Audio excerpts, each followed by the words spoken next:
Good evening. My name is Dave Carter. I'm the president of the Fallsmead Homes Corporation. I wish to welcome you to this first debate of the candidates for mayor and council. We want to thank the city and for allowing us to be the first host. I'd like to just give you a little bit about Fallsmead. We're a community tucked just west of 270 off of Falls Road. We are 291 homes. We've been around for 43 years, and we have been very supportive of Rockville and all its endeavors through our community and through our community activities. I'm very proud to now, if I can find him, he's off and running around somewhere. I'm here. There you are, right behind me. Thank you. Jim Marinan, who will be the moderator here this evening. Jim is a long-term resident of Fallsmead. More importantly, he's a 9-term council member of the Rockville City Council, so he is well prepared to moderate this wonderful debate. We're going to start this evening, and Jim will go through some of the rules with the mayoral candidates. We have issues and questions for them, followed by the 8 council candidates.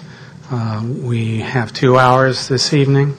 We're going to split it down about 25 to 30 minutes for the mayoral, about 85 minutes for the council. We hope we get through.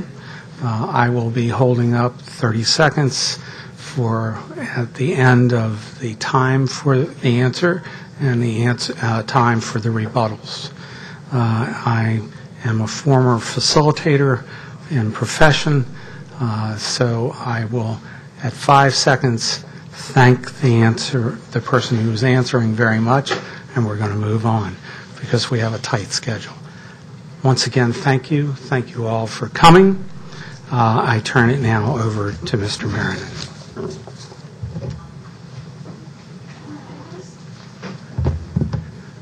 Well, it's good to see everybody here, especially so many of our neighbors from Fallsmead. But first off, I want to thank Dave and the Homeowners Board for asking me to participate. It is truly an honor to do this.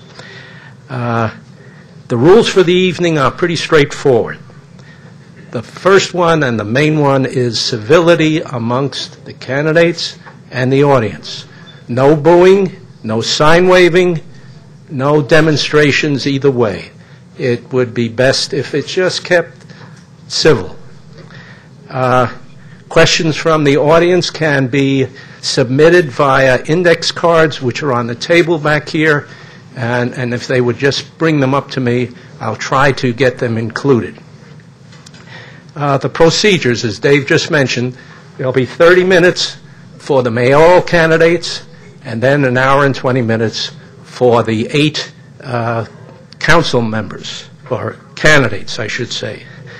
Each candidate will have 2 minutes for an opening statement and 2 minutes for a closing or rebuttal statement, and then the questions themselves will be limited in answer to 2 minutes. Dave Carter will function as the timer, as he mentioned, including giving a candidate a 30-second warning and then a 5-second to please stop speaking. An opening statement will be asked alphabetically, and questions will also be addressed alphabetically.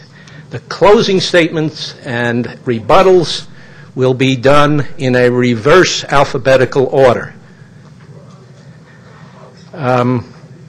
Because of the large number of council candidates, not all will receive the same question. And with that, the first question will be asked of Peter Gajewski. Peter, noting the poor economic situation on the national and local level, including the income stagnation of most families, please share your view about the financial health of the city and how that relates to the issue of property tax and utility fee relief. Are we skipping opening statements? We are not. Please. I'm getting ahead of myself. Excuse me, Peter. Please, the opening statement. Sure. Well, I just want to introduce myself.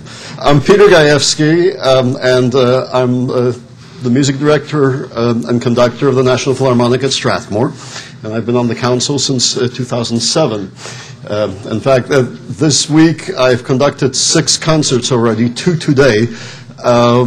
If you have a 5th grader in Montgomery County Public Schools, he or she has come out to see me this week. Ask them how they like the concerts at Strathmore with the National Philharmonic with me conducting. The irony of the council's last 2 years is that a lot of what we've accomplished was accomplished not because of, but in spite of our current mayor, Phyllis.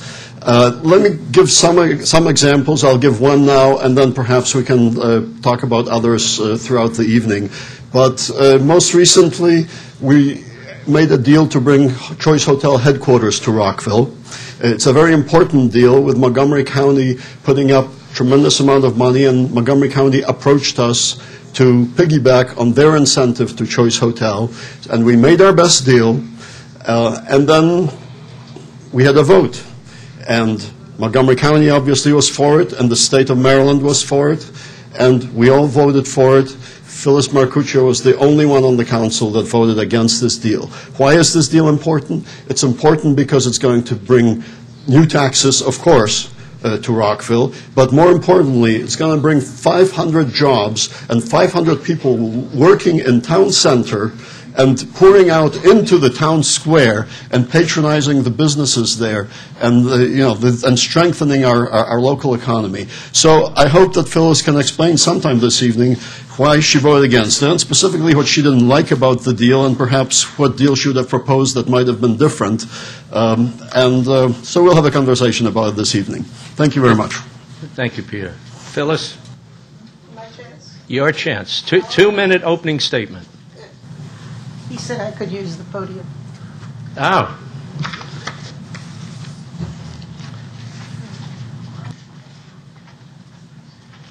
You see, as your mayor, I'm accustomed to the podium. What I wanted to share with you tonight, first of all, let me thank the Fallsmead folks for having us. This is delightful. And a nice room of citizens. Yes, please, vote your conscience. Let me say to you that I've had to carry around a lot of labels recently, all right?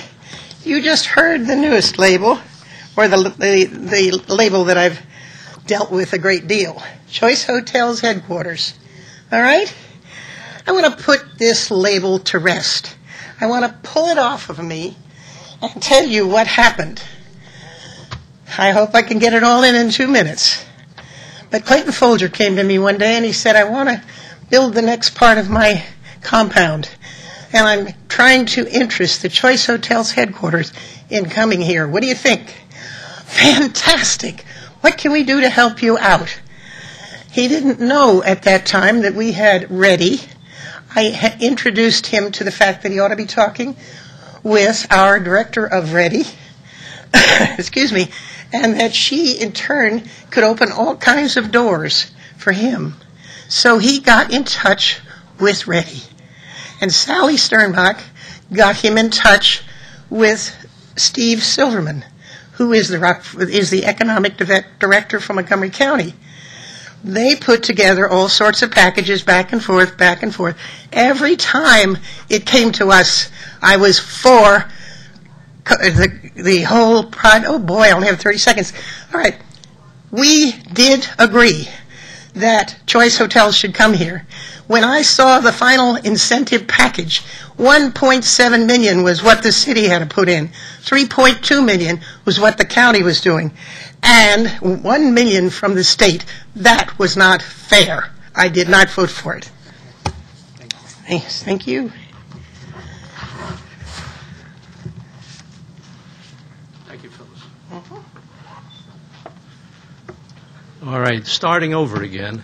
The first question is, Noting the poor economic situation on the national and local level, including the income stagnation of most families in Rockville, please share your view about the financial health of the city and how that relates to the issue of property tax and utility fee relief. Peter.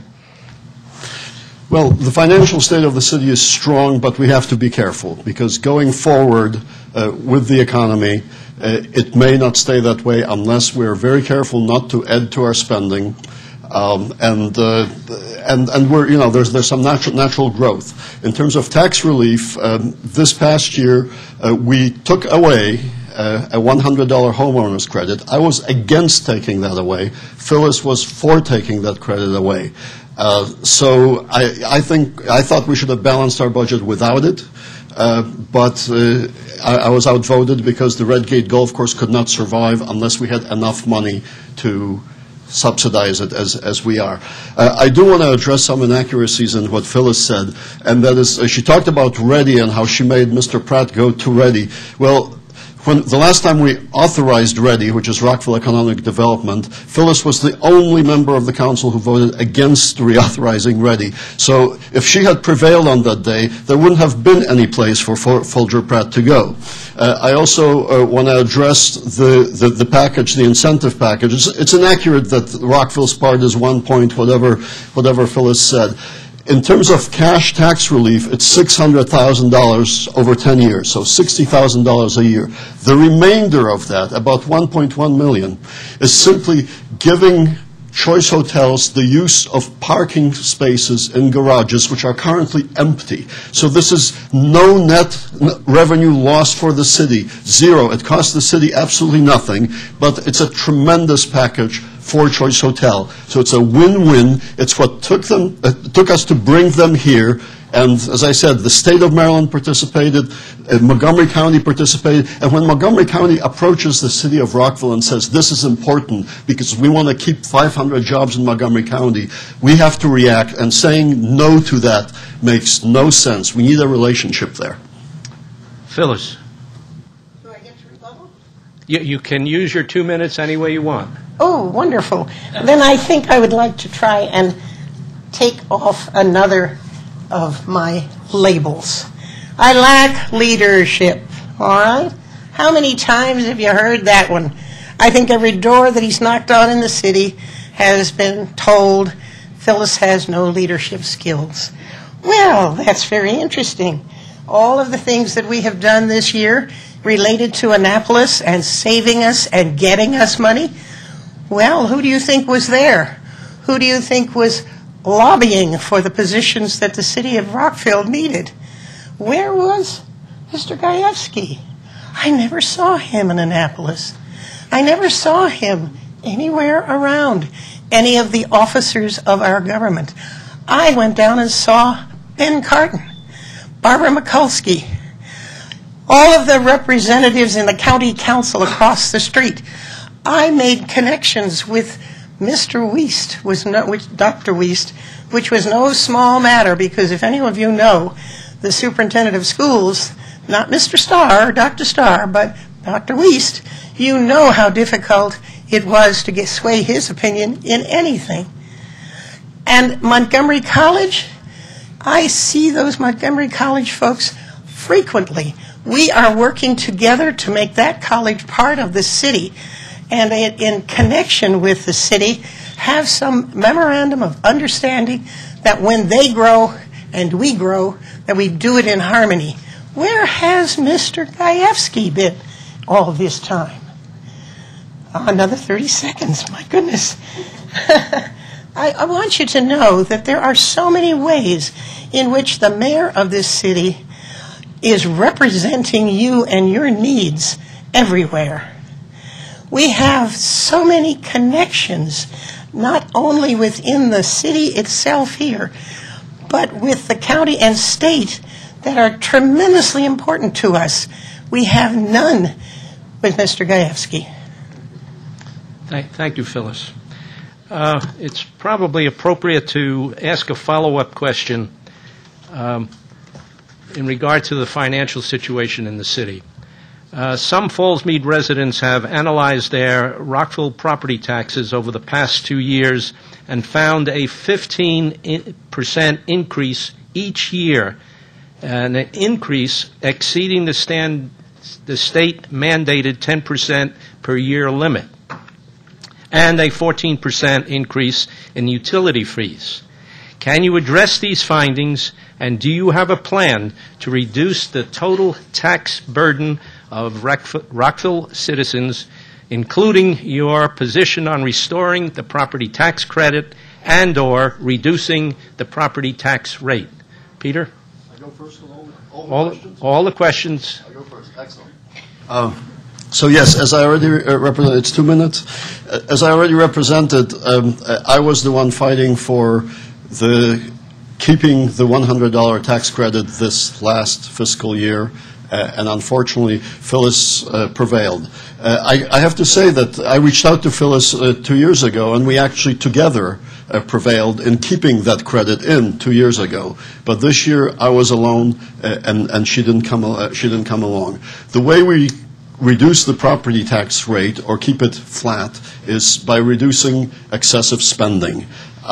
Phyllis's favorite project is our failing golf course. There's another label she'll try to remove, I'm sure, which cost the city $630,000 net loss in this year's budget. That's not the operating budget. That's the net loss in this year's budget. Phyllis also, some years ago, voted for a $500,000 Rockville Pike plan, which I hope we'll talk about.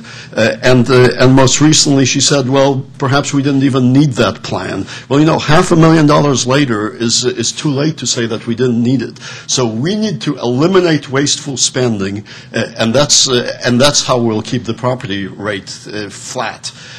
Some other examples of wasteful spending.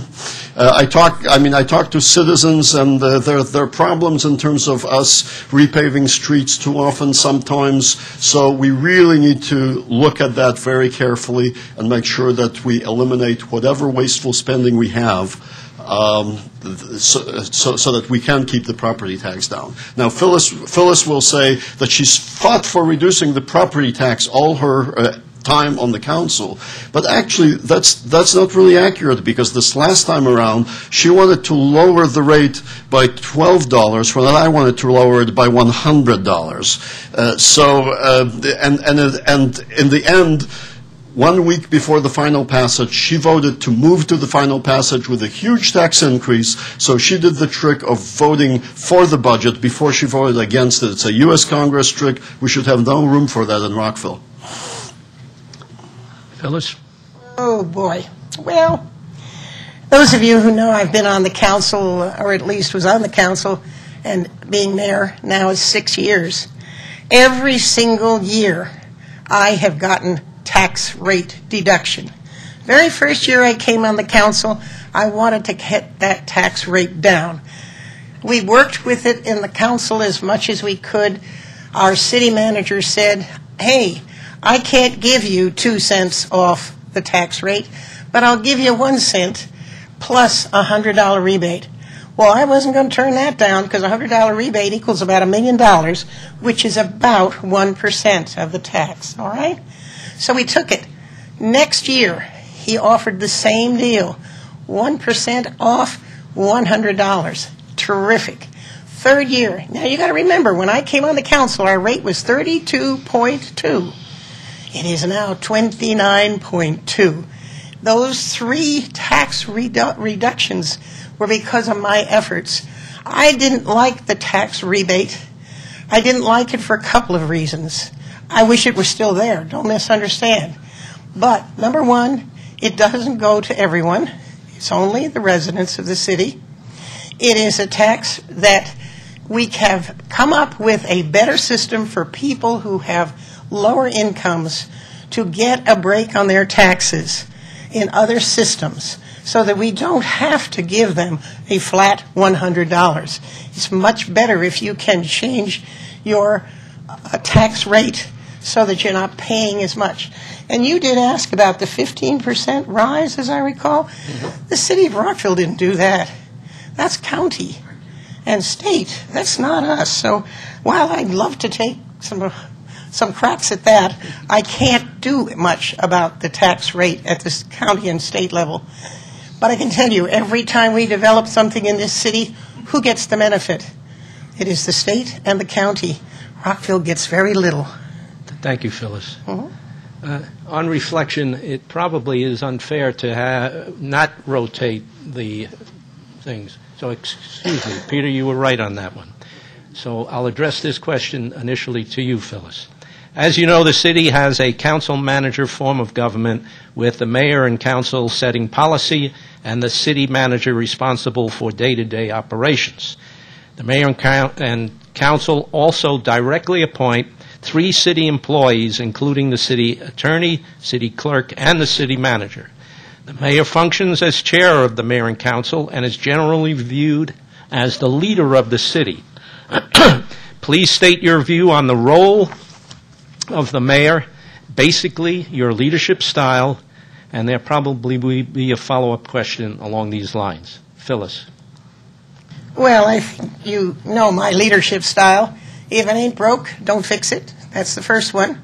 Second, if you can do it for less, you do it for less. Third, you don't spend irrationally to build things that you think are terribly important because they're fun projects. And as far as the relationship of the city manager and the city clerk and the city attorney to the mayor, I like to think they're just what Jim said, a relationship almost one-to-one.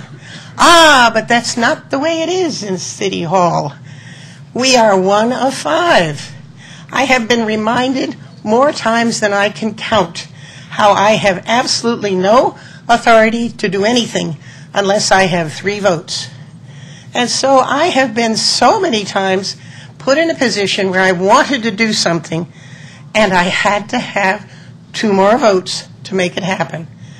That's not too easy on this council, believe me. I think that despite the position, let's say, that the mayor has been lowered to, I have made this job work, and I've made it work for every single citizen in this room, not just for the developing community. And that's terribly important to you and every one of us.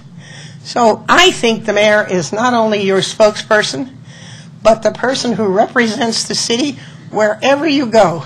You have no idea how many different places a mayor is asked to go, asked to make remarks, asked to cut ribbons, asked to give opinions. If you had to have 2 other council members with you, well, of course you can't, but if you had to have their approval, you couldn't do anything. It would be impossible. So I don't think when the city fathers made the 5 seconds. 5, 3, well, I don't think they had that in mind. Thank you. Okay. Peter? Yeah. It's a tough job cutting all those ribbons. I'm beginning to reconsider.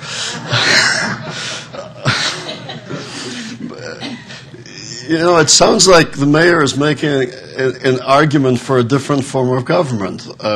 She has had a difficult time in the position of mayor for the past 2 years because we do have a council, city manager form of government. And in that form of government, no, when she was giving directions to staff, they could not follow it.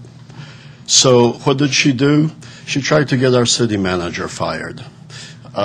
We had a vote on the council when his contract was up for renewal, and the mayor voted not to renew his contract. Now she'll say, well, that's because I didn't like the contract or some such thing. But had she prevailed on that vote, the contract with the city manager would have been terminated. I don't know, if you don't call that firing, I don't know what firing is. In terms of our form of government, I think it works just great. But yes, absolutely, you have to build consensus on the council, and Phyllis just hasn't been able to do that. She's been having a difficult time persuading not just me, but also persuading Councilmember Britton, also persuading Councilmember Pershela, and also frequently even persuading Councilmember Newton. I mean, Councilmember Newton voted for reauthorizing Reddy. Phyllis was the only one who voted against. Phyllis was, again, only one voting against the choice hotels. So as mayor, you have to build consensus. And as your mayor, I will bring the council together, we'll set a direction, and then we'll walk hand in hand forward together. And that's the way the city can work, but it certainly doesn't work with the leadership style of dividing the council and trying to find 3 votes, as the mayor was saying. That's not how to lead. Thank you. I've been just told that we're down to 5 We're, at the end. At the end. we have about 6 minutes, and then we've got to get the council members up Oh, to give them a fair shot. what? We're trying to be as fair as we can. How much time do we have? Right now, we have about 4 or 5 minutes. Okay, there's a, no, that'll come at the, It is the end. this is the end. Okay. But what we'll do is, how about 3 minutes each? Would that be fair? For closing statement? For Yes. closing statement? Okay, Phyllis, you're up then. All right, well, I'll take my closing statements to explain what Mr. Gajewski is calling my trying to get the city manager fired. Nothing could have been further from the truth. In his contract, it says if you do not intend to re-up his contract, which is for 3 years, you have to give him 6 months' notice. And if you don't, you're going to owe him a whole year's pay. So I did my due diligence, and at 6 months out, I said to the council, do you want to have a work review of the city manager? Because it's going to be 6 months. If you're not going to renew his contract, we should sit down and talk about it. Oh, no, we don't want to do that. No. If you have anything you want to say about the city manager, it has to be said out in the open. It has to be on the floor. I said, you cannot do personnel actions and reviews in public. A person has a right to privacy. You cannot. Let's go to executive session. Do you think I could get 3 votes to go to executive session? Not on your life. Instead, what they did was make a motion to, at that night, 6 months ahead of time, renew his contract for 3 more years. 3 more years, 6 months ahead. Of course, I didn't vote for that. Peter? 3 minutes? 3 minutes. Terrific. Well, first of all, you see how Phyllis characterizes her council. It's, oh, no, we wouldn't do that. You know, that's not how a council works. That's not how civil discourse works for a city. We are a council. Each council member needs to be respected. Mr. Britton needs to be respected. Mr. Pershela needs to be respected. Ms. Newton needs to be respected. So the way to bring about consensus is to talk and come up with solutions. Now, here's what really happened. The city manager had had a job review just 6 months prior and had a glowing job review. And his contract came up for renewal, yes, and there was no reason not to move him forward in his contract. This city manager has served 3 other mayors, served Mayor Giamo, was hired by Mayor Giamo. Mayor Giamo was proud of this. Served Susan Hoffman, and then served under Mayor Marcuccio. And it was only under Mayor Marcuccio that there was any issue, and it was only with Mayor Marcuccio that there was any issue. There certainly wasn't an issue with the other council members. So that's not exactly, that's not exactly how this happened. And he has served the city extremely well. And by the way, when you say a 3-year contract, you have to understand that the city manager serves at the pleasure of the council, which means he can be fired at any time. So I'm not sure that Phyllis really understands how that can unfold and how that works. Now let me say, I started saying that this council has accomplished a lot despite of Phyllis. So let me give you a list real quickly here. So there's the pipe replacement program, which she says she supported, but she voted against financing it without ever putting forward how would we accomplish it if we didn't. Same goes for the police headquarters. Phyllis says she supported it, but she voted against financing it and certainly we could not ever build that police station without financing. We've mentioned choice hotels, although I'm yet to hear, Phyllis, what is your alternate proposal that you have been happy with and voted for, because you only voted against and never proposed anything, and that's where leadership comes in, proposing alternatives that you can get behind. You voted against the renewal of the city manager's contract. You also voted against the renewal of Reddy's contract. There was one vote in December that you voted against the whole consent agenda, which included in it some pretty trivial asphalting contract. So all of these things were accomplished despite Phyllis, not with her leadership. So when she talks about meeting with Ben Cardin, I'd like to know what you brought back to the city from Ben Cardin. If elected, I will lead this city by bringing the council together deciding on an agenda and moving forward together so that we can accomplish great things in the future. I need your vote on November 8th. Thank you very much.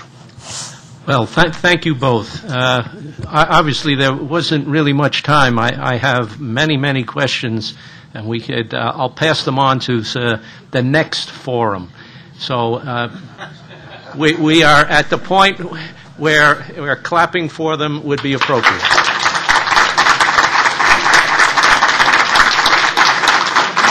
At this point, would the council candidates please come forward?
Asking the following questions alphabetically.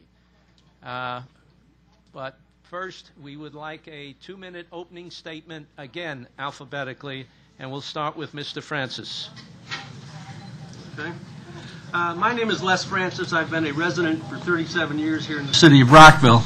And the reason I decided to run for office is the 15% a year tax increase was actually on the city budget, not the county budget. From 2000 to 2009, my real estate taxes went up 147.5%. This kabuki dance that we continue to play about taxes in the city has reached a point of absurdity. If I'm elected, I will propose completely eliminating residential real property taxes completely. I will replace it with a piggyback tax, income tax, the same way the county does, to eliminate this whole foolishness of assessments that are incorrect, the rates that we can't figure out what we're paying, and people being moved out of their houses because their taxes have gotten so high that they can no longer afford to live in the city of Rockville. Thank you. Okay, Mr. Gottfried. Great. Hello, my name is Richard Gottfried, and I'm running to safeguard our community assets, our schools, parks, and public services. As a citizen activist, I serve as the Twinbrook Citizen Association treasurer. I provide pro bono tax services for seniors and headed the home-based business action team that produced changes in our zoning code to help small businesses. I'm a certified public accountant, small business owner, and professor of accounting, with service as a controller and director of finance. I'm recently married to the lovely Stacy Freeman Gottfried. Every citizen election brings unique challenges and tests our abilities to preserve our character and our vibrant neighborhoods. The challenges we are facing include preserving our adequate public facilities ordinance to regulate development in Rockville. Science City will also bring big challenges to Fallsmead and the western part of Rockville. I will be your advocate in dealing with the county on pass-through traffic issues, school boundaries, and getting a fair share of county funding. We need to recognize that we cannot solve school overcrowding with unlimited portable classrooms at our schools. We need to commit to preserving and improving Rockville's parks and green spaces for our residents. Taxes should be used to fund services to residents and not subsidize development. Remember, it's your money that came from your pocket as taxes and fees. It is critical that the council provide responsible fiscal management. And finally, I'm committed to promoting open and responsive government that encourages and values citizen input. Let's work together to make Rockville a place where the citizens are respected and their needs are addressed first. I would be honored by your vote on November 8th. Okay, thank you. Mr. Hall. First, I want to thank everyone for coming out tonight, and especially I want to thank our hosts, Fallsmead Homes Corporation, for having us, and for all of you for being here.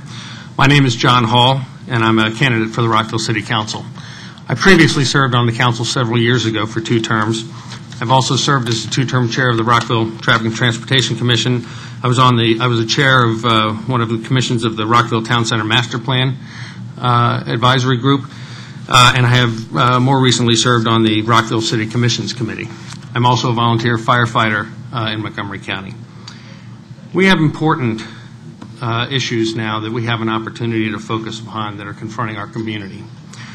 This campaign focuses upon Rockville's vision for the future and what we hope our community will look like and feel like in the coming years. What will be our key budget and city service priorities? Whether we're committed to responsibly managing growth in our community, and whether we will have the kind of open, responsive, and civil, respectful government that we all deserve. You'll hear more about my position on the issues in the hour ahead, but I want you to know up front that I'm committed to preserving the adequate public facilities ordinance, which I co-authored, committed to restoring the homeowner's rebate, and to achieving a sensible budget that respects our values and sense of fiscal responsibility, and committed to better governance that is characterized by mutual respect, civility, and responsiveness.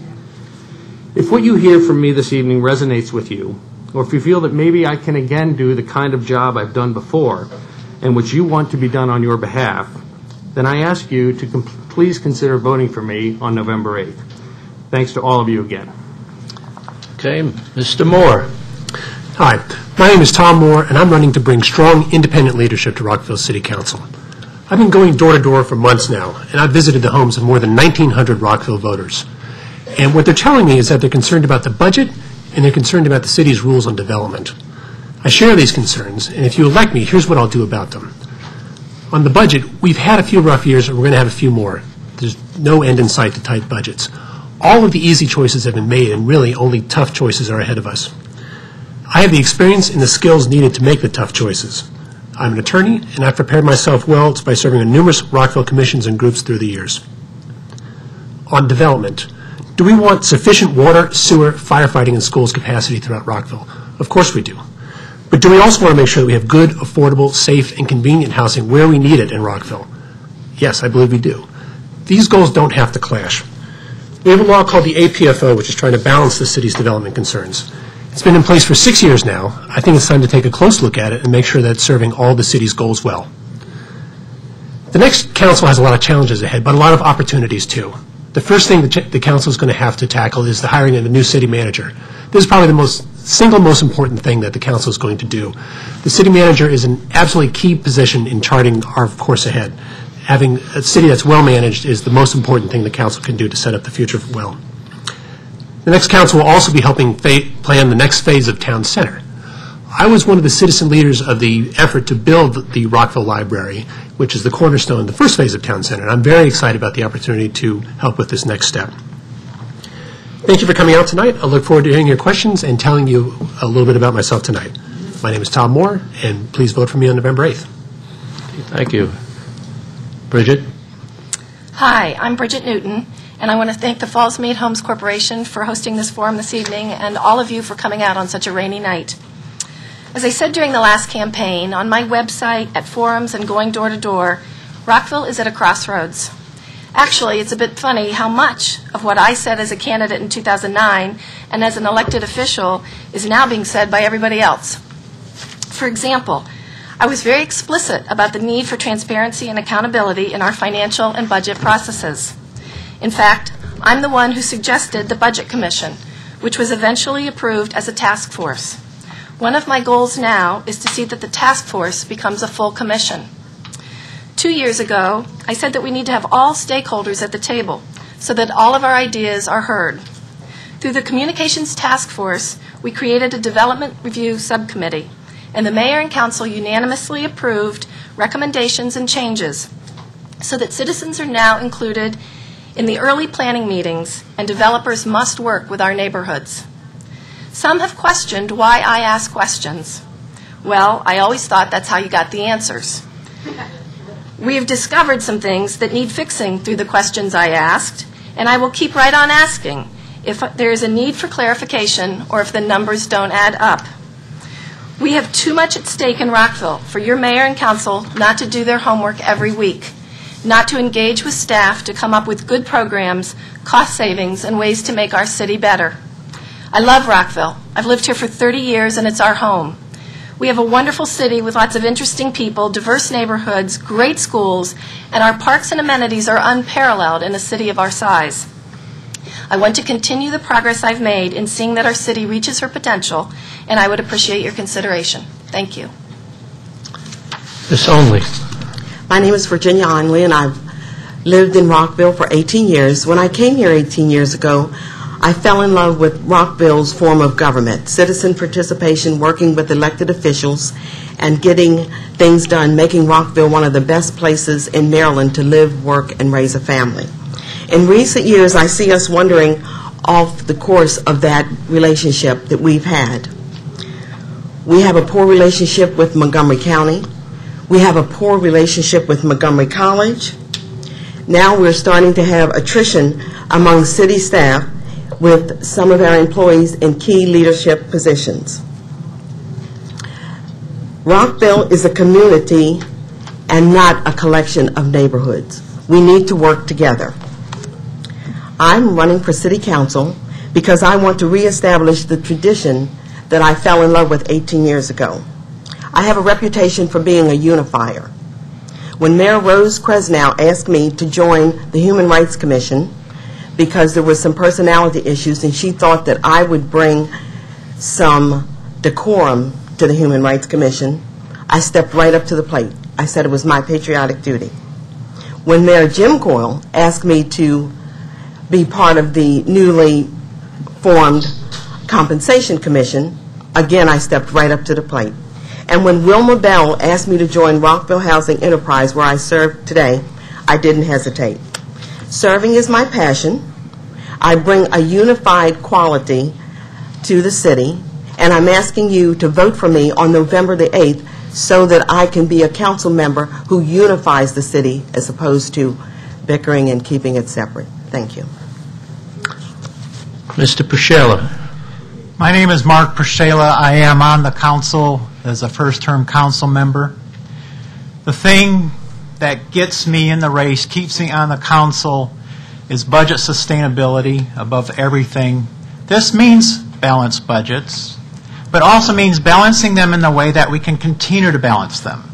I'm not going to sacrifice maintaining your infrastructure to balance a budget this year. We have a lot of people who want to cut costs. We have cut costs this past year.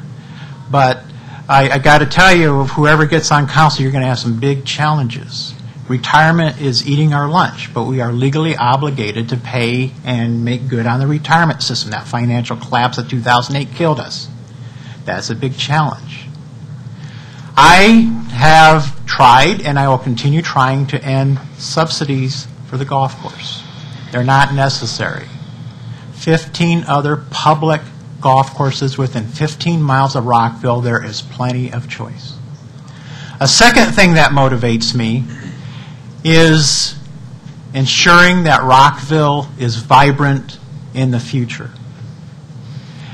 And to that end, John Britton, my colleague, proposed a Rockville Summit on October 18th, and I proposed a study of economic competitiveness that's heading that Rockville Summit on October 18th. We will have tremendous challenges as the federal sector shrinks. How do we thrive? That's what that summit's all about. I also want to say I have bona fides on the neighborhood level. I was 10 years associated with the College Garden Civic Association, 4 as block captain, 2 as secretary, and 4 years as Civic Association president. I know the issues for the neighborhoods. I fight for the neighborhoods. But I also recognize that neighborhoods can be vibrant and the city can be strong economically at the same time. Thank you. Thank you. Mr. Trahan. So who am I? The bigger question is, who are we? I look at the crest and I think, founded upon a rock. That's not just words. It means something. Look, I'm a veteran. I was deployed in 2004. My government became very intimate with me because when I stepped foot on that sand in the Middle East, it became real. I served on Capitol Hill. I was responsible for a line item budget of $27 billion with a B dollars. Now I'm on your planning commission. I don't tell you that to brag. I tell you that because I want to be involved. I'm a servant. So I promise you this. I promise you this. Anyone sitting here I will work with 100%. I promise you this. The APFO, I'm for it. Parks and recreations, I'm for it. The golf course, I'm for it. Do I think we can solve problems? Perhaps. Where do all the kids go to graduate? They go to D.C. If we truly want to be visionaries, what a beautiful backdrop would it be to have this magnificent golf course and the only place where kids from all around come here to graduate. And guess what? The family's got to go eat somewhere. Vision. Look, I'm not the smartest person up here. I'll be the first one to tell you. But I will do everything in my power to work with the other 3 individuals. Everything. I promise you that. And tirelessly. Because I don't know all the answers. Look, I moved here in 2009. You know, you want to hold that against me? Please don't, because I love Rockville. My wife loves Rockville. But the short time I'm here, I'm involved. I'm in my HOA. I'm on the planning commission. So this is a takeaway. My platform is simple. I'm asking you, let me be your rock. It's responsible governing. It's outreach. It's civility. It's know your neighborhood. I'm not for changing names of streets that have been here since 1803. I'm not for policy that's just convoluted and an oxymoron. But I'm also not for reducing the hardworking backs of city employees for a bloated city hall. That's me. I'm Dion Trahan. Please vote for me November 8th. Thanks. Well, thank you all for those statements. Now we'll move to the question and answer portion. We'll start alphabetically. with Mr. Francis. The proposed Rockville Pike Plan is an area of concern for many. Have you considered the possible advantages and disadvantages it offers the city, including future city costs versus city revenue? Noting that the state and county will benefit from more revenue through the imposition of a sales tax, and the city will receive a relatively small increase in the property tax. Mr. Francis. Thank you. The city will get almost no benefit from the proposed Rockville Pike Plan. The city's already spent $500,000 doing a study that yielded nothing but pretty pictures with trees on it. The benefits will basically go to the county, and we will get very little benefit from the county in return, because they've been cutting back our payments on a regular basis every year. I totally oppose the concept of the Rockville Pike Plan, and I will vote against it any opportunity I get. Thank you. A very popular question. The city-owned and operated Redgate Golf Course is not paying its way. Current and future projections indicate a continuing deficit of over $600,000 per year. A private company has now offered to lease the property from the city and guarantee a yearly profit. What do you think the city should do? What are the pros and cons you foresee? And if not a golf course, what future use should be made of this property? Mr. Godfrey. Thank you for that question, Jim. Regarding the golf course, we have two issues. We have this proposed, what's been talked about, a loss, and what we're going to do with the public space. I will make sure that I preserve our parks and open spaces and will not sell it for redevelopment. As far as the golf course, it's very interesting when people look at the numbers. As a CPA, as a government entity, we collect the taxes, and then we decide where we're going to appropriate that tax revenue. When you look at the Recreation and Parks Department, it represents $21 million out of $106 million in the budget, almost 20%. So we, the citizens, have decided that we want to put our tax dollars into great recreational and park services. Clean parks, the trash is picked up, the grass is cut, we have playgrounds. But what people should be more upset about, not the $630,000 that we're theoretically losing, because we're not losing, because we don't make anything. We collect taxes and we decide where we're going to spend it. We have great amenities. We have 3 great community centers. We have a senior center. We have the swim center. And you want to know what the real number is? The real number is $14 million. Our tax dollars goes from the general fund to subsidize $14 million from the recreational department, and we only get $7 million.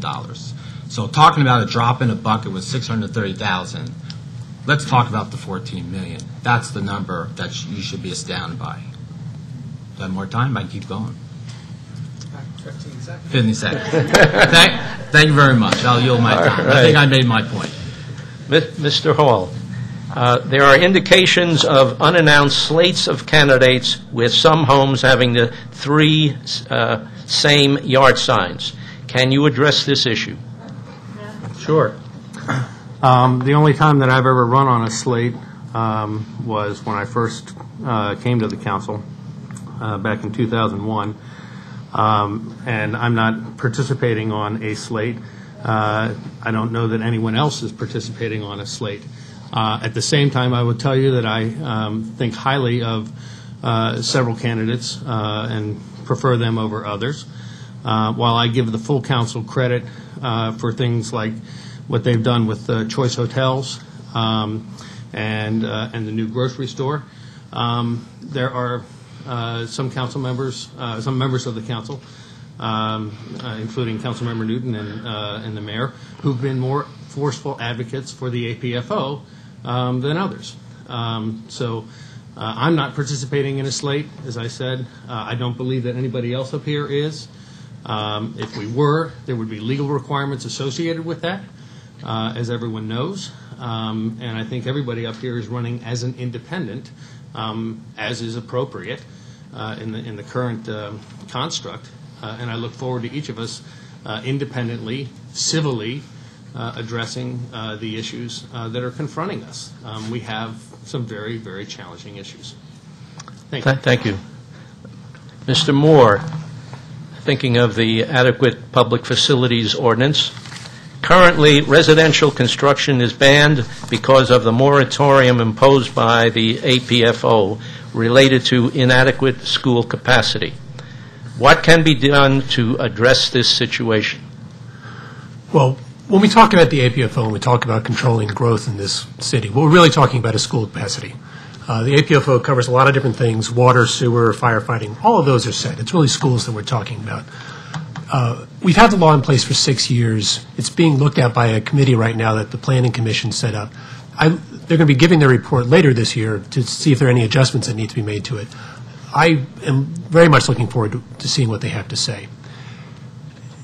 Having said that, the APFO, I worry a little bit when the APFO is described as a silver bullet to keep our schools from being overcrowded.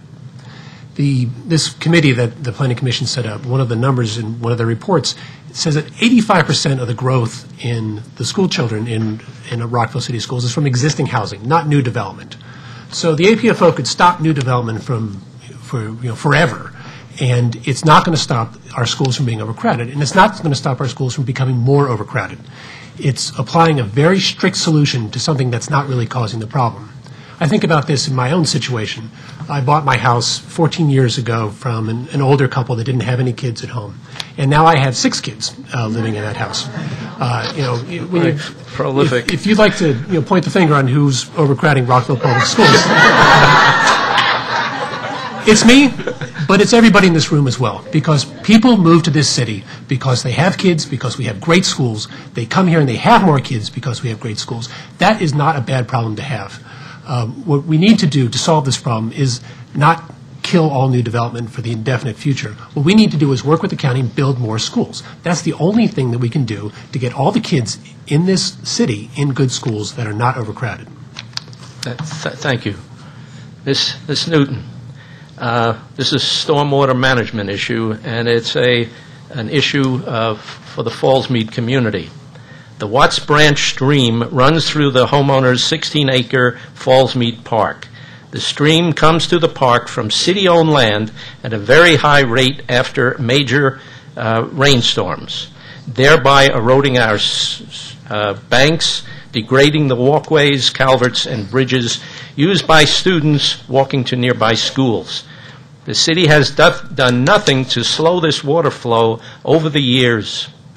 The corporation has spent hundreds of thousands of dollars addressing this problem, most recently $270,000 to replace a culvert, and the 2 others will have to be replaced in the near future.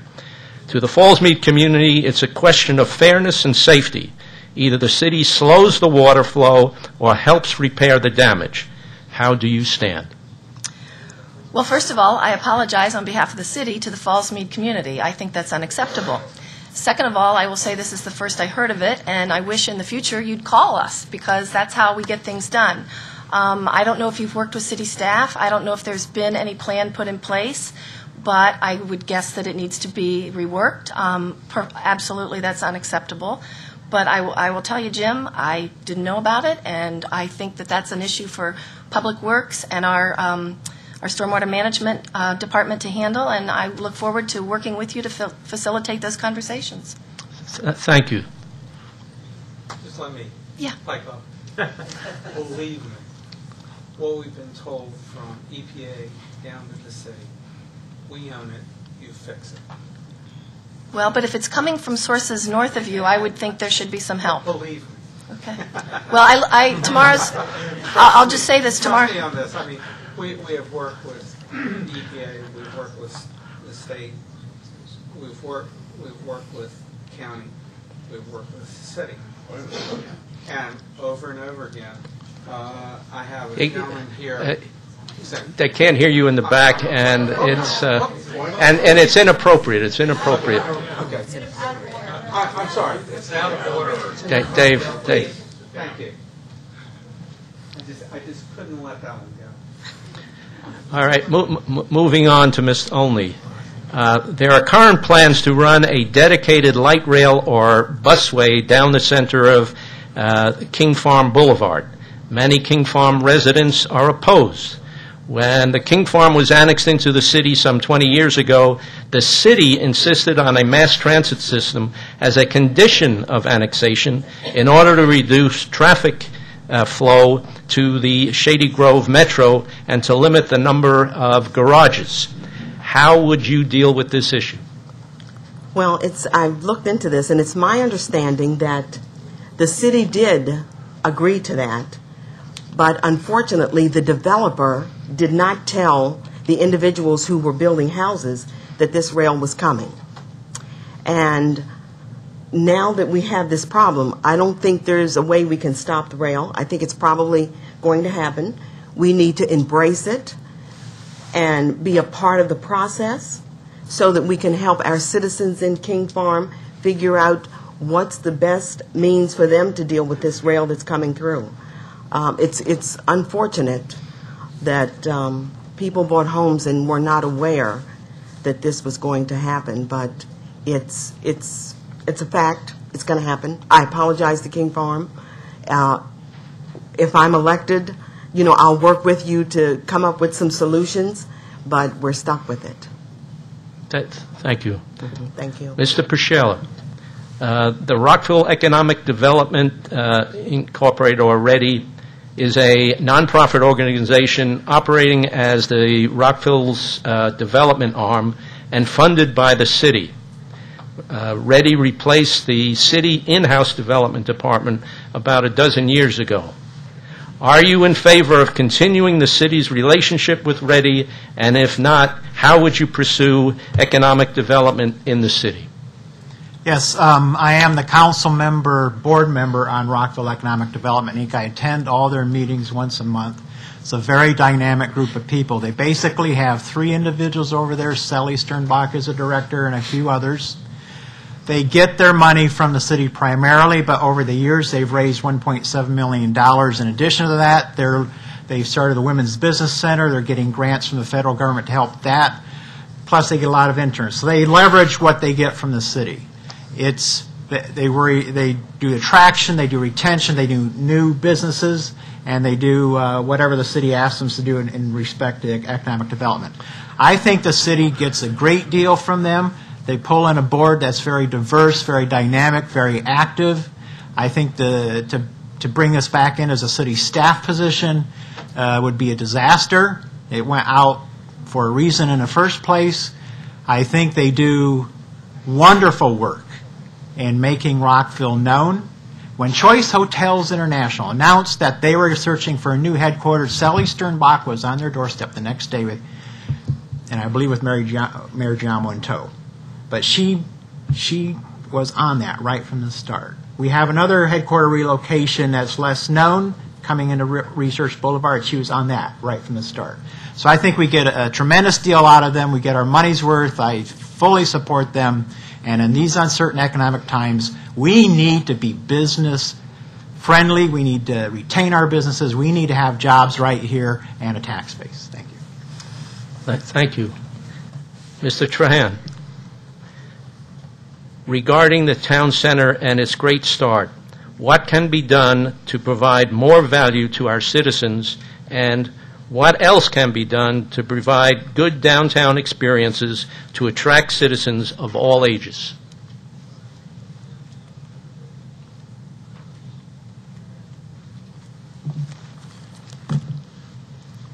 Well, first of all, I think Rockville Town Center is off to a great start. My wife and I love going having a wheat soda on Friday nights.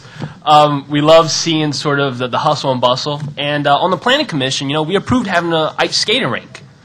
I thought it was supposed to happen last winter, but it didn't. So hopefully this winter it'll come up.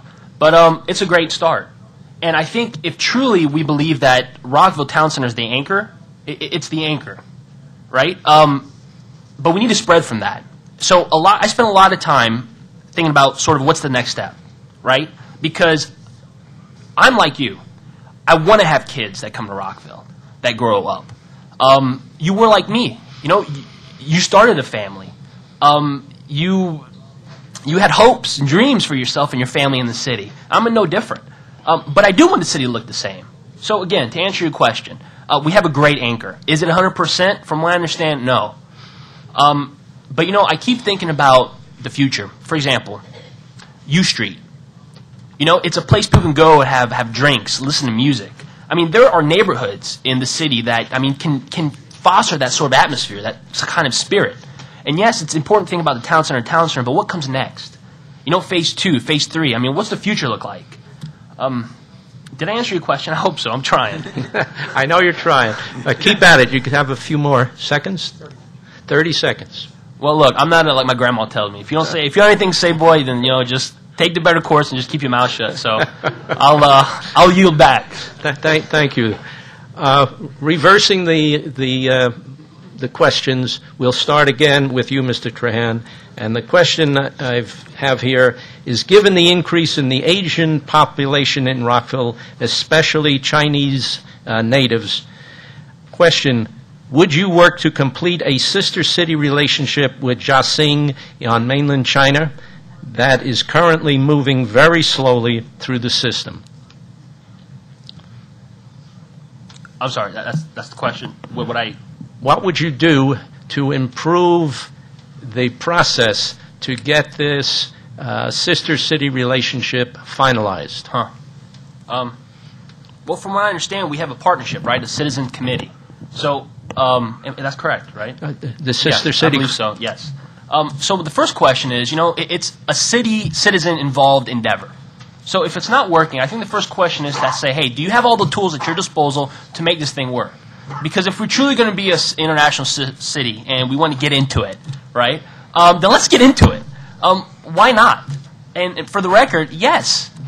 Look, my mom's Brazilian. I'm the only Latino candidate. Would I love to see a sister city in Brazil, Recife, Aracaju, where my mom's from? Yeah, I want that too.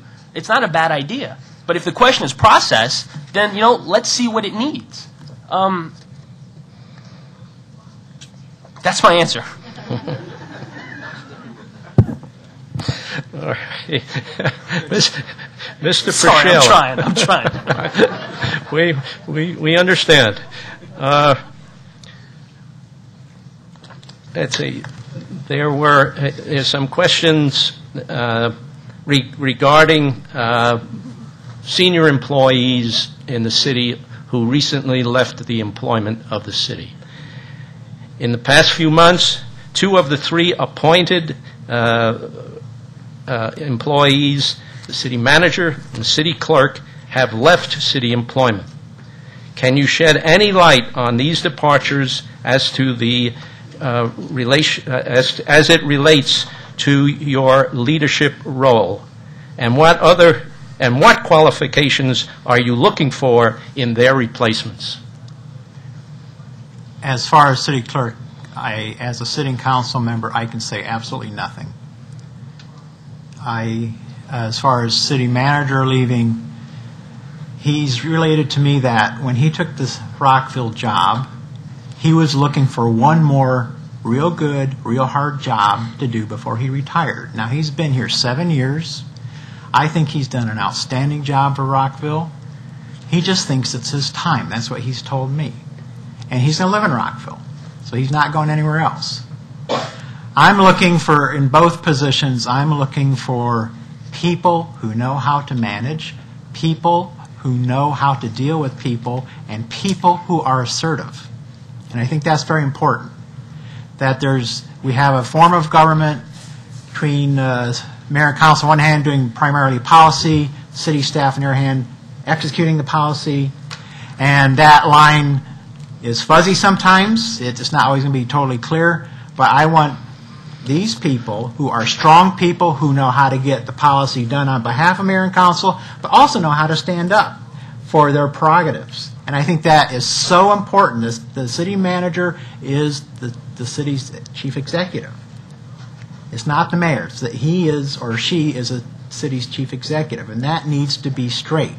That it's a city manager who manages city staff aside currently from the city clerk's office and aside from the city attorney's office. But our city managers managing approximately 650 or so full-time employees. And that has to be a strong, capable person. Thank you. Ms. Only, what is one idea that you think will help Rockville going forward that you would actively work for as an elected official? Bringing the city together. Everybody seems to be in their own little community, and Rockville is one city, not a little neighborhood, not a cluster of little neighborhoods. So what I would like to do is see, and then there's the nothing personal against this, because I'm one of the people too. It's the same old people who volunteer all the time, and I'm one of the same old people. I'd like to get out to the neighborhoods and bring in some new blood. We need new ideas. We have a lot of young people here, and that is going to be one of the things that's first on my agenda when you elect me to the Rockville City Council. Thank you. Thank you. Bridget, probably the most, the question that has most been submitted to me is regarding the Red Gate Golf Course. Has been said previously by our mayoral candidates, we know that it is a problem and that a private company has now offered to lease the property from the city and guarantee a yearly profit. What do you think the city should do? What are the pros and cons that you foresee? And if not a golf course, what future use should be made of this property?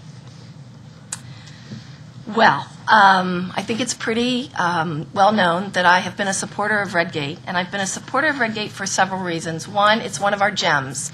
When you look at all the awards that Rockville has won over the last several years, one of the only amenities in Rockville that they mention is Redgate Golf Course. It's 140 acres of beautiful property. You have to be a better golfer than I am to play it well, but I have played it on occasion. I think it's unfortunate that Redgate has become the political football that it has. About 10 years ago, the swim center was in equally disastrous financial shape, and the city took the swimming pool out of the enterprise fund and put it under the general fund, under Parks and Rec, which we have a $22 million Parks and Rec fund. And they treat the swimming center just like all of the other Parks and Rec amenities. It's unfortunate that we didn't do that to Redgate as well. However, since we didn't do that, one of the ideas that I proposed over a year ago when this came up again was that the city of Rockville look into a director of golf position. We have that in, we don't, but there is that in Herndon and several other municipalities that are the similar size of Rockville. And that position is responsible to the city manager, responsible for the golf course, and doesn't get second-guessed, which is apparently what goes on at Redgate all the time. And we really need to give, if that were the case of a director of golf, that individual would be responsible for making sure that Redgate operated in the black. I haven't looked too much at the proposal. It's over 300 pages that we got just the other day for Monday night's meeting. It's my understanding that this lease arrangement will net the city $12,000 a year. I'm sorry, but Rockville was carrying its own costs up until about 4 or 5 years ago when the economy tanked. So I think we need to do a really good analysis of whether this is the right thing for Rockville and for Redgate Golf Course. Thank you. Thank you. Mr. Moore, noting the poor economic situation on the national and local level, including the income stagnation of most families, please share your view about the financial health of the city and how that relates to the issue of property tax and utility fee relief. Rockville's in pretty good shape. We get most of our revenues from property taxes, and over the past 10 years or so, as property values have risen, our revenues have gone up as well, even though the rate has stayed the same. The last couple of years, property values have dropped dramatically. Because property tax rates rises were capped before, our revenues have still stayed stable, even though those values have gone down.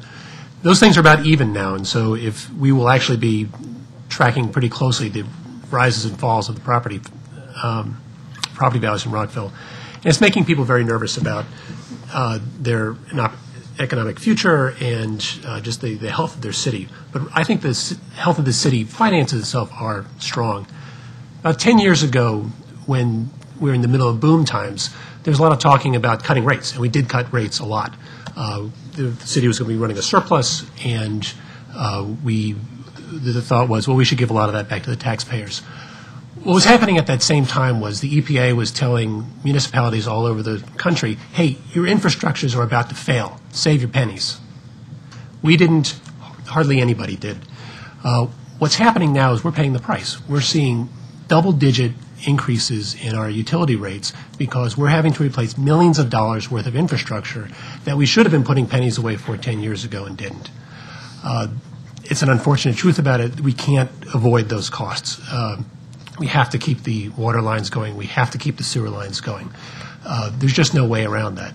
So I think what's going to be happening over the short term is we're going to watch our spending. We're going to keep rates down as low as we can. But our utility rates are going to continue to go up, and they're going to have to continue to go up. That's an unfortunate truth, but that's the way it's going to be for the next couple of years. And the mayor and council really don't have any control over that. Thank you. Mr. Hall, with Rockville facing no or limited prospects for increased funding for some time to support either a higher operating budget or an increase in the debt services, what is your assessment of priorities for such things as just meeting the day-to-day operating expenses, continued investment in strengthening our town center, water, sewer, and other capital improvements, affordable housing units? Can you address these priorities in relation to the city's finances? Certainly, and thank you for the question, because I think that's one that is central to the perhaps most central, if not managing growth issue, and that is our budget and our financial future. Rockville is an economic engine for the city, for the county, the state, and indeed the region. We have the ability to take advantage of that. We have the ability to explore the kinds of things that will help us to manage not only our budget issues, but also to add to our tax base. I'm talking about increasing the commercial tax base, not talking about raising commercial taxes. I'm talking about reducing turnover, chaotic turnover, filling vacancies, bringing more revenue in simply through identifying those opportunities, like Choice Hotel, like the grocery store, that will add to the city's treasury.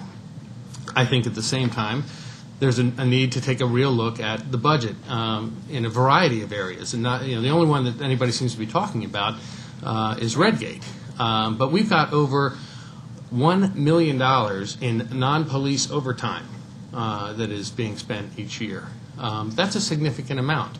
And either you hire people to bring that down, or you reduce that through other mechanisms. But I think we need to do something about that as well. I think there are opportunities for us to work with the state to see if we might not be able to benefit from the state sales tax, which we see virtually nothing of. And indeed, residents are carrying almost 70% of our load when it comes to property taxes. Now that is that's not right. When I was on the council, we were closer to parity. So those are the kinds of things that I'm going to be working on. Thank you. Thank you. Mr. Gottfried, you served on the city's budget task force. Can you tell us what was your most important contribution? Yes, thank you, Jim, for that question. I did serve on the Finance and Budget Task Force. There was 3 committees, and our committee was the budget book. In the interim report and the final report, I basically had 2 recommendations. One was to make sure that one of the big issues was the city didn't have the software, the budget software. So in the CIP project, in the CIP fund, we now have funding for the city to have a new budget software. Number 2 was a recommendation to have more transparency on the budget book through something called the dashboard. If you know anything about the federal government, basically go on a number and you can kind of drill down. Mike Cannon, the IT director, put in his 5-year infrastructure plan for new technology within the city, the dashboard. So we had 2 great victories. One was funding the budget software that the city needed, and two, having a dashboard for more transparency so that if you want to look up any numbers on any issue that you're concerned about, you can do that very easily versus going through the 500-page budget book and trying to find your numbers. I think I have more time, so what I'm going to do is I want to address some of these issues. As the CPA, let's talk about the property tax and utility bills, which is a very important point. So more specifically, the water fund has been increased by 25%. That fund balance is currently negative, but with the increases in 5-year forecast from the budget book, it's going to grow to $4.2 million. Now, I don't know how much pipes cost, but do we really need $4.2 million in our fund balance? No problem. Number two, the sewer fund now is $1 million. It's going to grow to $5 million. If you add up the refuse, stormwater management, water, and sewer, it's currently in fiscal year 2012, $7 million. In 5 years, we're going to have $17 million. That's $10 million in the Bank of Rockville. So we have to really look at those numbers. We're increasing 25% for water in our rates, we're increasing 13% in our sewer, and we're increasing 50% in the stormwater management fund from $40 to $62 to $100. So we really need to look carefully at our balances and not just kind of guess. I understand the budget. I am the CPA. Thank you very much. Thank you.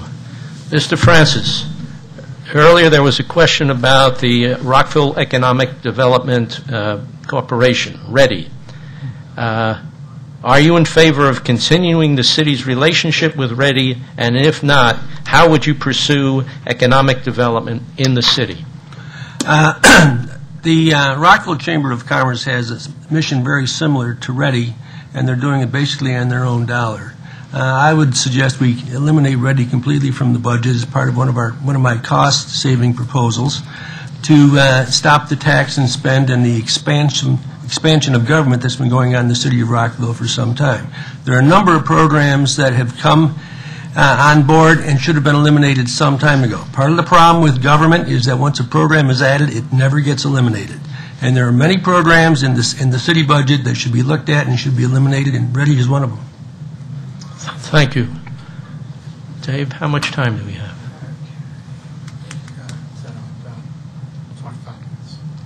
Okay, we have about 25 minutes for additional questions. Or should we just go to our closing statements? Okay. Let us move on to our closing statements and any rebuttals that you wish to provide. And we'll go to 3 minutes.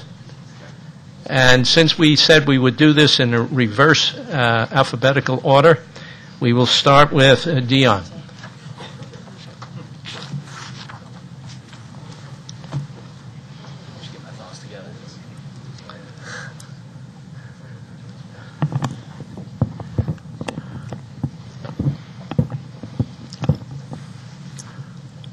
If you don't take anything else away today, just please know that I've tried giving you answers to who I am and where I stand for.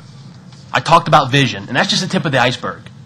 I mean, I think I mentioned it twice, and believe me, it was happenstance. Takeaways.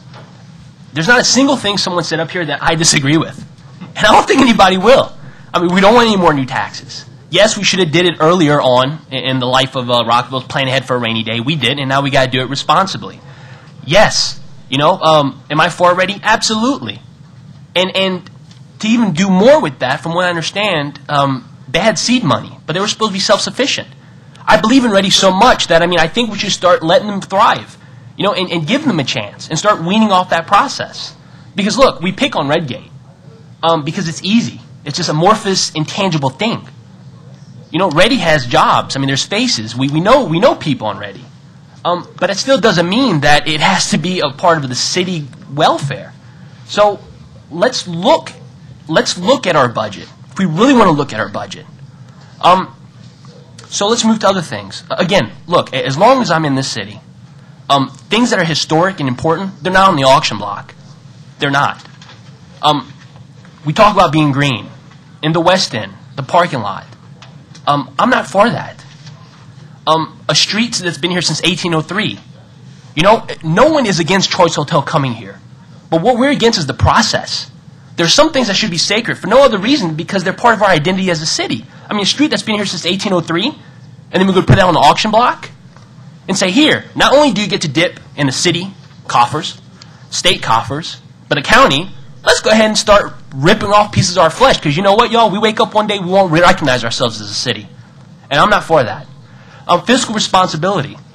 You know, there are some here on the board that actually voted to recommend a pay raise to the mayor and council. And we talk about tough economic times. I mean, that's not the idea that we need to start pushing forth. So the bottom line, I look down here and I see just great candidates. I mean, you really can't lose.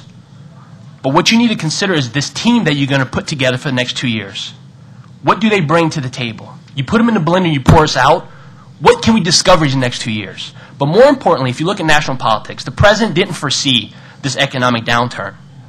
You know, he didn't see catching Osama bin Laden. He didn't see today that the Senate would vote to start looking at, you know, the Chinese currency and the valuation of it. But what he did put forth is how he would react. So I hope I've given you a little more idea about where I stand, who I am, and just know if anything else, I will work with anyone up here. I give you my word. And I will treat them with the same respect I expect and I hope from them. So thank you, and if you have any questions, please come to www.votetrahan.org, and thank you for coming this rainy day. Mr. Pershela.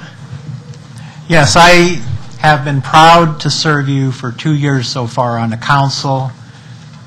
I really would like you to return me for another 2 years. The work is not done.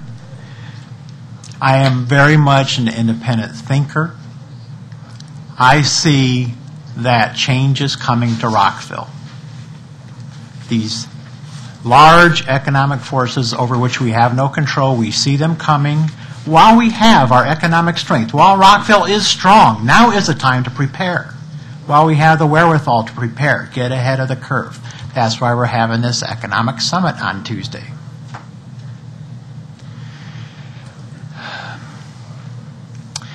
I got to say a few things about Ready. First of all, it's not the Chamber of Commerce.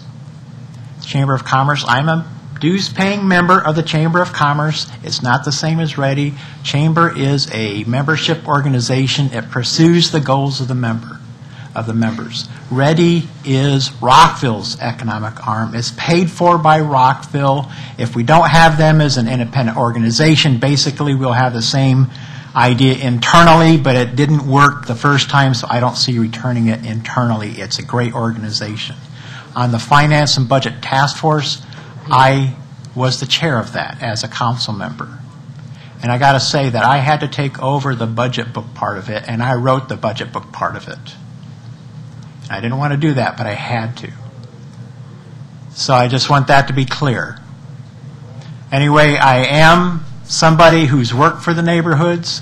I am somebody who sees that the economic strength of Rockville supports the neighborhoods. I don't see this contradiction, this constant, development against us. I just don't see it. We have to come together. It's not just neighborhoods coming together, it's all the sectors coming together. Education, private, nonprofit, neighborhoods, businesses, all have to come together. We can't have this us against them anymore. So that's who I am. I bring people together. I've done it in my own neighborhood. I'll do it for you. And thank you very much. Well, thank you. Virginia? One of the qualifications that I'll bring to the council is that I have run a mini Rockville. I am at the Americana Center condominiums. We have the same governing structure as the city has. As board president, I was the mayor of the Americana Center. Right now, I'm on the board, so I'm a council member of the Americana Center. We also have a general manager who serves as the city manager of Americana Center. And we have 14 employees that serve as city staff. As a board member, we are bogged down with the same budget constraints and challenges as the city is.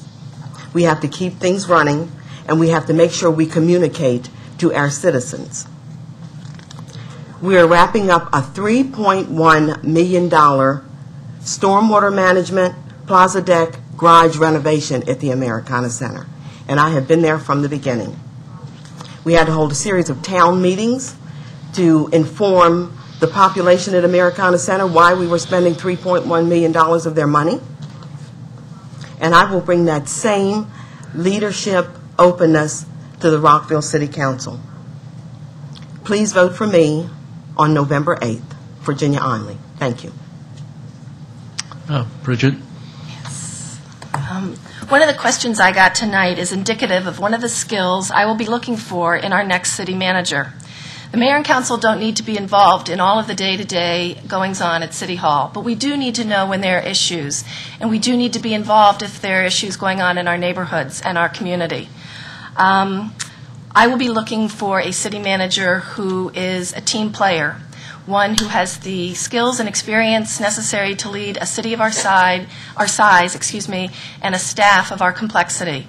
We have great opportunities coming forward with a new city manager and a new city clerk.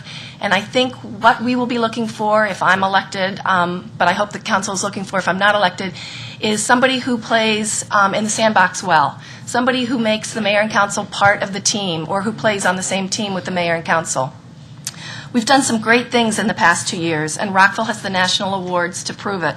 Mayor Mercuccio and I were able to renew a working relationship with Federal Realty, and come March, Dawson's Market, an organic market from Richmond, Virginia, will be opening.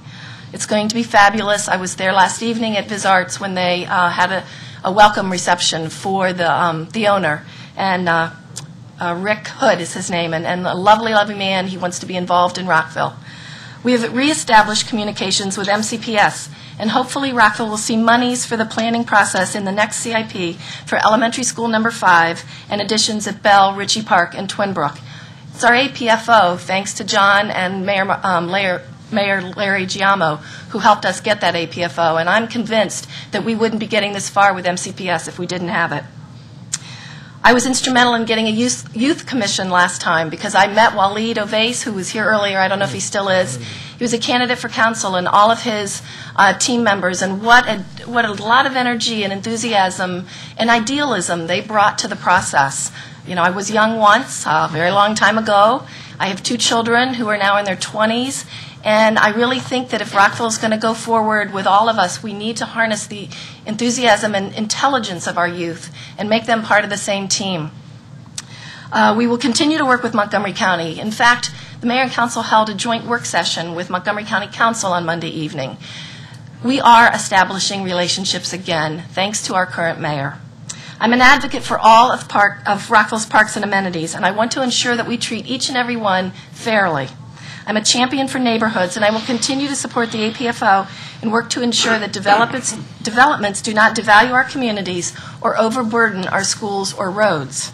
I voted to make all 62 acres of the Glenview Mansion property historic because Glenview is a gem for Rockville. Doing this will not harm the future of our parks and rec, nor will it impede necessary changes to any of their buildings and grounds at Glenview. It will protect a treasure for our children's children. I look forward to your questions and ideas. You can email me, call me, stop me later. I'm available. So thanks very much. Mr. Moore. First, I want to thank Jim Marinan for moderating this event so gracefully. I'd like to thank Dave Carter for timing us so well, and the rest of the Fallsmead Homes Corporation for setting this great forum up. And thanks to all of you for coming out and making this such a great discussion on such a lousy night. I'm proud to call Rockville my home and to be building my family here and shoehorning my 6 kids into the public schools here. I have Alexander, Elsa, and Zoe at Bell Elementary. I have Ellie at Barnsley Elementary. Joey is at Julius West, and Katie is at Richard Montgomery. We go from 9th grade to kindergarten. They give me a wide perspective on the issues that matter most to Rockville's families. My daughters in particular enjoy improving my perspective on the world. I've served in all corners of this city. I've led improvements in our planning, our traffic issues, our libraries, our public safety, and our neighborhoods. When I'm walking door to door, I try to make a point of asking people, do you have any issues with the city? And sometimes the answer is, the county? Yeah, I've got issues with the county. It's like, no, city council. I'm running for city council. But most of the time people say, no, Rockville's a great town, and I love living here. That's something I'm trying hard to keep in mind. We do live in a great city with terrific services and beautiful parks. Our budgets are managed professionally and well. Our public officials are honest and dedicated. I'm firmly convinced that one of the reasons voter turnout is so stubbornly low is that most people are really pretty satisfied with Rockville and think things are going pretty well here. But even though Rockville's a terrific city, we can do more. We can do better. We can be more accountable and transparent. We can listen to the people better, and we can explain ourselves better when we need to make unpopular decisions. We can better support the citizen volunteers who serve on our boards and commissions. We can communicate better with the county and the state. We can zealously protect our neighborhoods, but at the same time we can carefully plan for the future of our city. Most of all, we can make sure that the high-quality services people have come to enjoy in Rockville are maintained at their current levels. But we have to keep a careful watch on what it's costing us. I want to tell you a few things about myself. I've lived in Rockville for 14 years. I grew up in Montgomery County. I was at the top of my class at Georgetown Law. I am chairman of the Rockville Compensation Commission. I'm on the executive committee of the board of directors of Peerless Rockville. I served 2 terms on Rockville's Traffic and Transportation Commission. I drove an ambulance for the Rockville Volunteer Fire Department for a couple of years. All of these experiences give me a perspective not shared by anybody else up here. I hope I've made a good case for myself tonight. I would appreciate your vote on November 8th. If you have any questions, please visit my website, moreforrockville.com. Thank you. Mr. Hall. Thank you, Jim. Dave, thank you both. Thank you to everybody for coming out tonight, and especially to the Fallsmead Homes Corporation for hosting tonight's forum and having us. This is representative of the best of Rockville, and I have to tell you that we had some great questions tonight. I think they covered virtually all of the issues. The only one I didn't hear was whether or not we should impose a curfew on the deer population. That's coming. But in truth, this is exactly what makes Rockville great. And you have in front of you 8 people who are equally dedicated, I think, to serving you. And you probably couldn't go wrong with anyone. I do want to get back to a couple of the issues that were raised before. We are facing some of the most intense fiscal pressures in decades, at least in my life in Rockville. I still do not believe that this is a time for despair.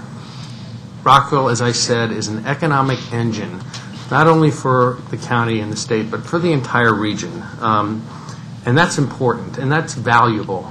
And I am going to work hard to preserve that.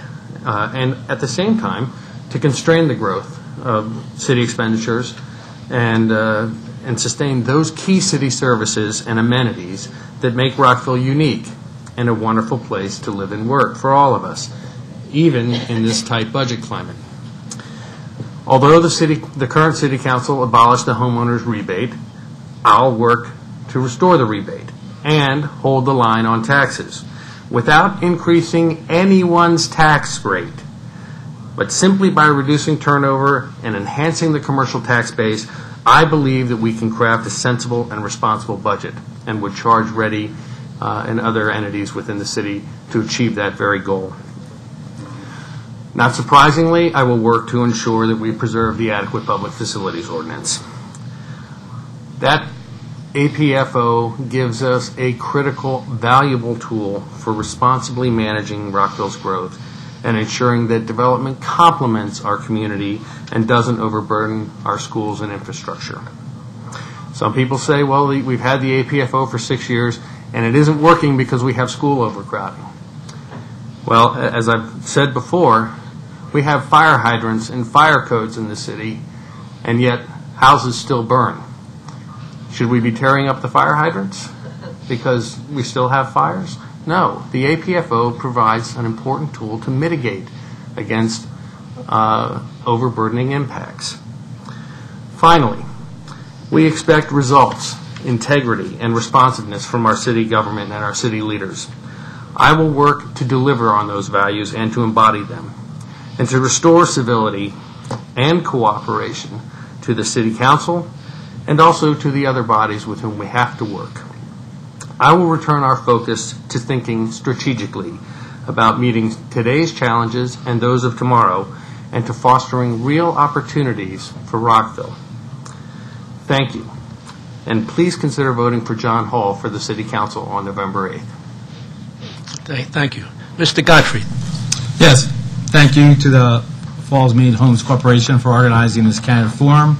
The Twin Brook Citizens Association also hosted televised debates for recent elections, so I understand how much effort and work goes into putting together an event like this. I'd just like to talk about the 6 issues that were kind of raised. One of my platforms, what I stand for, is to ensure that residents' tax dollars fund services to government, fund services to residents. We basically have 3 public-private partnerships on the plate. 2 we can't do anything about because they've been passed, and 1 is new that's being proposed. 1 is the Choice Hotel. So let's just talk about that. Behind closed doors, our residents now have to pay $1.7 million, not to a hotel, but to an office building that we cannot use. And the state's putting in about $4.5 million. There is no public hearing, and there was no work sessions by the mayor and council. Number 2, even though we're leasing out the parking garages, we're still paying the $55 million in bond debt. That's $2 million that we still have to subsidize. That's a public-private partnership. Regarding the $100 tax credit, when it was proposed by Mayor Phyllis Marcuccio and Ann Robbins, that was to make us whole as citizens. We were being charged $40 for the stormwater management and subsidizing the parking garages. So the $100 was to offset the fees that we were being charged. That was the real issue about the $100 tax credit. Number 3, the Rockville Pike Plan. It's another public-private partnership. All we're getting is $1.7 million and out of $21 million in taxes. So we're not gaining anything. According to the Plan Commission, there was a meeting, there was 5 developers, and they said the plan doesn't work. Don't kill the golden goose. Let the Rockville Pike Plan happen in transition. We need realistic plans for the Rockville Pike Plan. We really need to look at the plan. Communication for the manager is that we need to have communication when we hire the new city manager, and when one council person asks for information, that email should go to all 5 council members, so everyone has the same level of information. As a businessman in Rockville, I also buy Rockville, so I have a nice little sticker and cards and stuff like that. The fire hydrants is actually the Public Works has put in their plan to replace our fire hydrants. We can't, it's not the Rockville way to talk down to council members and talk down to citizens that come to Citizens Forum. You know, look at the Gaithersburg Council, and they talk intelligently, to each other and discuss the issues naturally. So those are my responses to this time. The 6 issues have been addressed. In the current financial climate, every decision should be well thought out. The chief objective of a good city council is to safeguard our important community assets, our schools, services, and parks. Approving a realistic budget that serves the public good is an integral part of a councilman's responsibilities. My extensive financial expertise will provide you with a strong advocate at City Hall to make sound financial decisions. With your vote, I will protect our schools from overcrowding. I will hold our police and other public services to excellent standards by keeping our adequate public facilities oriented strong. I will advocate for intelligent and realistic plans for future growth on Rockville Pike and other areas, including Fallsmead, as Science City starts to build out. I will advocate for plans that respect the needs of our residents and serve our neighborhoods instead of serving only private interests. I will preserve Rockville's parks and open spaces for our future residents. I will support long-term goals that will maintain the quality of life for our residents. I will carefully analyze the budget and provide responsible fiscal management of our community resources. I will promote open, responsive, and accountable government that encourages and values citizen input. I will be honored by your vote on November 8th. My name is Richard Gottfried, candidate for Rockville City Council. You can visit my campaign website at www.gottfriedforcouncil.org or call me at 301-762-5182. Vote Gottfried for good government. Thank you. Mr. Francis. When I decided to run for public office for the first time, I realized I had to get petitions signed to do it. I went to the giant food store on Hungerford Drive and asked people to sign my petitions. And what I heard over and over and over again, that the taxes, the real estate taxes, are too damn high. And I agree with that. One particular instant really stayed with me. There was a little white-haired lady who was coming up to the entrance at the giant food, and I approached her. I said, "Ma'am," I said, "would you sign my petition so I can run for city council?" And she said, "Well, where do you stand?" I said, less taxes and less government. She said, where do I sign? And then she went on to tell me her story, all right? She'd been living here for 50 years. She said, you know why I've come to Giant today? She said, my Social Security check came today. I have 1 can of food left in the house. She said, I'm paying more in real estate taxes than I'm paying in mortgage. That's wrong. And one of the reasons is we've got a bloated city government. When you look at other governments in the area, they do a much better job with fewer dollars. Frederick is a perfect example. It's a wonderful city. They've got 10% more population than we have. They have 50% more land mass than we have, and they operate at 75% of the cost of how we're operating the city of Rockville. That's shameful. There's too much fat, waste, and abuse. It has to be trimmed. It's going to take a tough guy to make those tough decisions, and I'm that guy. Thank you.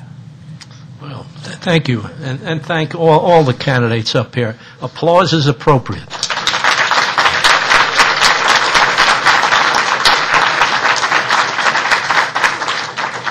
Virginia, you want? Yeah, I just wanted to, 2 years ago when I ran, Carl Henn was with us. And I just wanted to just kind of reflect on what a good community person he was, how he started community gardens, and what a decent individual he is. And I'm sure if he were still with us, he would be at this table today. And I just wanted to just kind of reflect on Carl. Agreed.